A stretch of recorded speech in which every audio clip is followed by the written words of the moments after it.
Title: The Roar of Redemption. Genre: surreal redemption fantasy epic mystery drama. Style: slow-paced, intensely poetic metaphysical saga. Chapter 1: The Silence Beneath the Stones.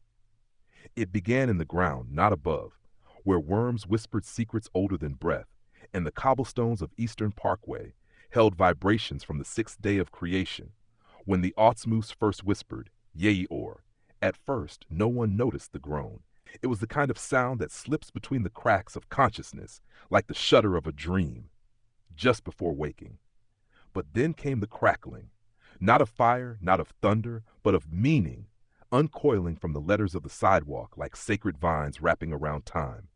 The building at 770 Eastern Parkway, red brick, shadowed windows like eyelids mid-prayer, hummed, not with electricity, not with memory, but with something far more ancient.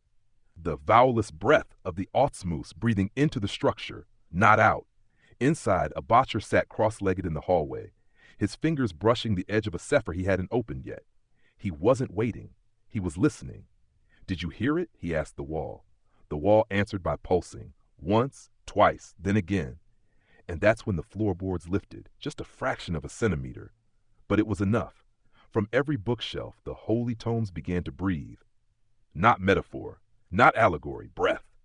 Pages fluttering not from wind, but from soul. Above, the clouds tore open, but no rain fell. Only names, unpronounceable, eternal, echoing. The butcher's eyes dilated like galaxies expanding in reverse.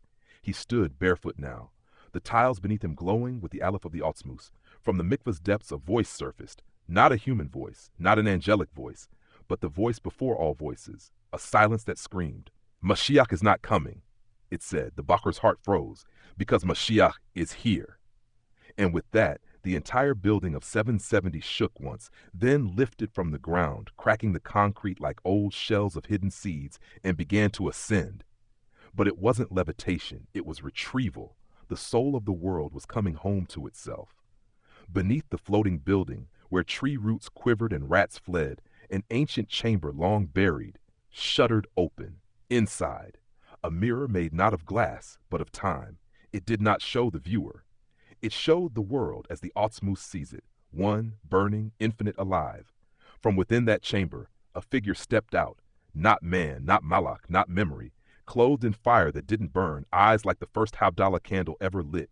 He looked up at the floating building and smiled. Finally, he whispered, and the earth replied with a tremor of joy. This was only the beginning.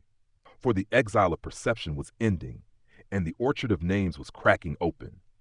770 hovered like an ark above the flood of illusions, and from its open doors letters began to fall, letters that would become stories, and stories that would become worlds.